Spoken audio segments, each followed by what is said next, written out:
faire la même chose et s'attendre à un résultat différent, c'est de la folie, n'est-ce pas? Bonjour et bienvenue dans cette nouvelle vidéo. Ici, on parle d'identité, mais plus précisément de l'alignement identitaire qui rend le succès, le bonheur, la réussite inévitable. Oui, effectivement, encore une fois, c'est ce qu'on souhaite en début d'année, mais en réalité, eh bien, aujourd'hui, on va voir que si on ne fait pas quelque chose, eh bien, rien ne va se passer. C'est ce qui se passe quand sûrement tu as mis en place des résolutions en début d'année, tu as peut-être même fait un programme pour ton entreprise, un plan, une stratégie pour ton entreprise, mais à la fin de l'année, tu te rends compte que tu n'as pas pu aller jusqu'au bout. Et pourquoi? C'est parce qu'il y a eu un problème entre-temps. Le problème, c'est quoi? C'est que beaucoup de personnes veulent changer. Beaucoup de personnes veulent avoir une meilleure vie, veulent avoir plus d'argent, avoir tout ce qu'ils peuvent mettre en avant, d'accord? Mais peu de personnes sont prêtes finalement à réellement changer, à changer d'identité, à changer leurs habitudes. Et finalement, la vraie question, ce n'est pas tant qu'est-ce que tu veux. La vraie question, c'est qu'est-ce que tu es prêt à donner pour ce que tu veux. Parce que il n'y a rien sans rien. Il y a forcément quelque chose que tu vas donner pour recevoir ce que tu souhaites, ce dont tu as besoin. On parle de stratégie, mais il faut aussi parler de posture, il faut aussi parler d'identité, de qui suis-je, qui est la personne qui est en train d'opérer cette action, ce changement. On le voit beaucoup, hein. Je vais prendre l'exemple des joueurs de loto qui peuvent gagner du jour au lendemain beaucoup d'argent, mais qui vont tout perdre très rapidement parce qu'ils n'ont pas la posture, parce qu'ils n'ont pas l'identité d'une personne qui est en capacité de gérer beaucoup d'argent.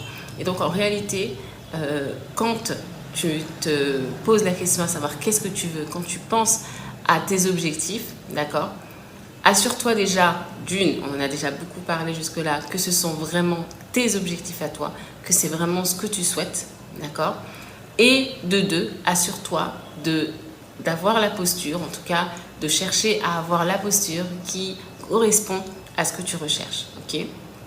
Quels sont finalement tes vrais besoins? On l'a déjà vu, les conditionnements, que ce soit familial, sociétal, au niveau des expériences, peuvent t'amener à avoir une vision de la vie, à vouloir des choses dans ta vie, d'accord? Mais en réalité, il faut vraiment que tu puisses te reconnecter à toi-même et notamment à tes besoins, ok? Que ce soit les besoins, tu peux prendre même la pyramide de Maslow, hein, besoins, souvent à ce stade-là, tu as des besoins d'appartenance, d'estime et de réalisation, d'accord? Mais quels sont-ils dans le détail? Aussi tes priorités et aussi surtout ta vision. Qu'est-ce que tu as en tête? Qu'est-ce qui est dans ta tête et qui te suit, qui te poursuit et qui fait que tu as vraiment envie de développer tes idées, de mettre en pratique ce que tu as en tête. Okay. Cette question, en tout cas la réponse à cette question va être fondamentale pour que tu puisses savoir exactement là où tu veux aller. Des fois, tu vas me dire, bah, finalement, j'ai fait comme tel ou tel m'a dit de faire et finalement, je m'en sors pas si mal que ça. Ok. Donc, concrètement, quand on te demande si ça va, tu vas dire oui, oui, ça va. Classique. Maintenant, regarde bien plus précisément. Il faut savoir que le manque d'alignement identitaire conduit forcément à des déséquilibres. Et les déséquilibres, de quel ordre sont-ils?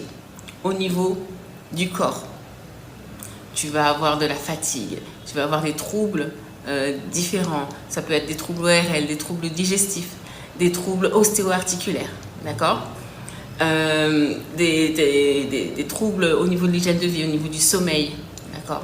Tu vas être au niveau de ton mental, tu vas être très stressé, tu vas avoir de l'anxiété chronique, tu vas être tout le temps irritable, nerveuse. Tu vois, ça va être aussi au niveau de tes comportements, tout ce qui est procrastination, tout ce qui est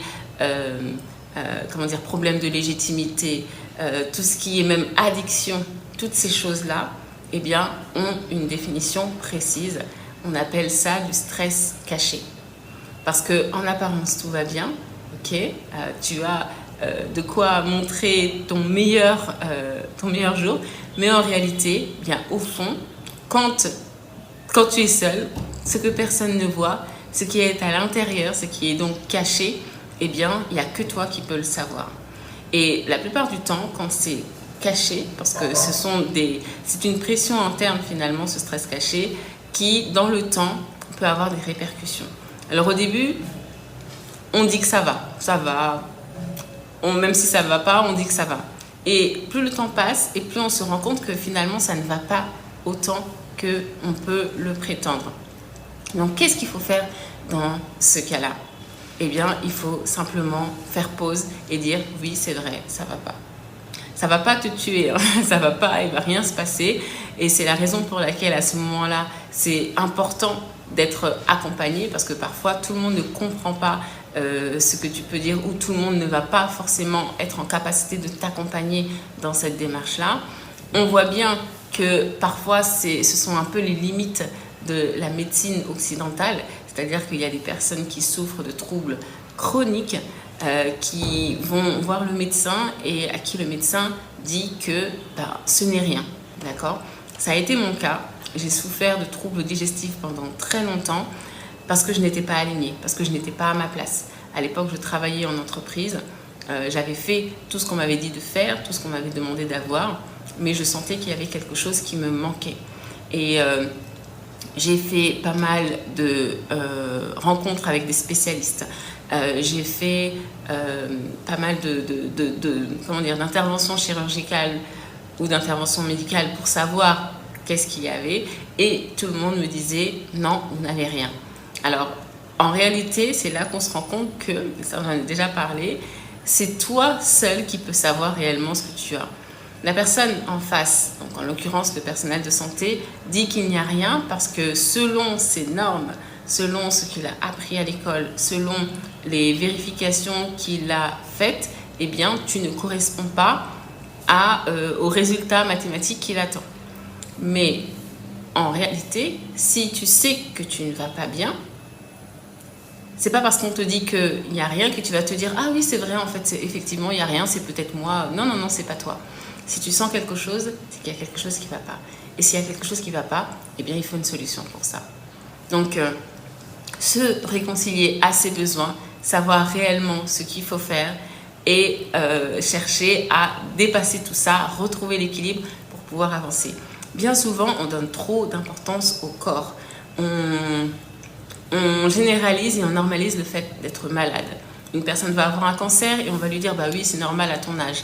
Il n'y a rien de normal. C'est Frédéric Salman qui dit que toute mort avant 120 ans est une mort prématurée.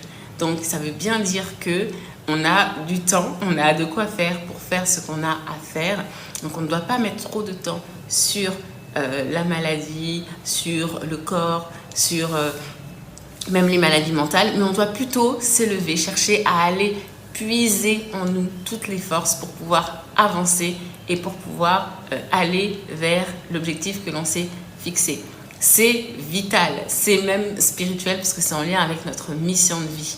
On ne peut pas ne pas matérialiser l'idée que l'on a en tête. C'est un devoir, je dirais. Donc, tout ça pour dire que si aujourd'hui, par rapport à ce que tu as entendu, tu sens qu'il y a quelque chose qui ne va pas, que tu as besoin de creuser, eh bien surtout, ne reste pas comme ça, fais signe, dis-le, même si c'est minime, au moins tu auras la confirmation, parce que rappelle-toi que l'information, la gestion de l'information est importante, c'est un des 5 piliers de santé, et justement, si on a besoin si on considère que le corps, le mental et même l'esprit sont des outils de travail, eh bien on a besoin de faire en sorte que tout soit ok, que les voyants soient au vert. Voilà, donc écoute, j'espère que cette vidéo t'aura plu. Je ne sais pas à quel moment de la journée tu la regardes, si c'est le matin, l'après-midi, le soir, pas la nuit parce que la nuit il faut dormir, mais dans tous les cas, j'espère qu'elle t'a plu et je te dis à très bientôt pour une nouvelle vidéo. En attendant, n'hésite pas à la partager si tu sais qu'elle pourra aider une personne qui en aura besoin, à la liker bien sûr, et surtout à mettre en commentaire quels sont les symptômes que tu rencontres et qui peuvent potentiellement demander à être creusé. Voilà. Et si bien sûr tu veux en savoir plus sur ce que je propose, eh bien tout est en description, n'hésite pas à me contacter. À très bientôt, bye bye.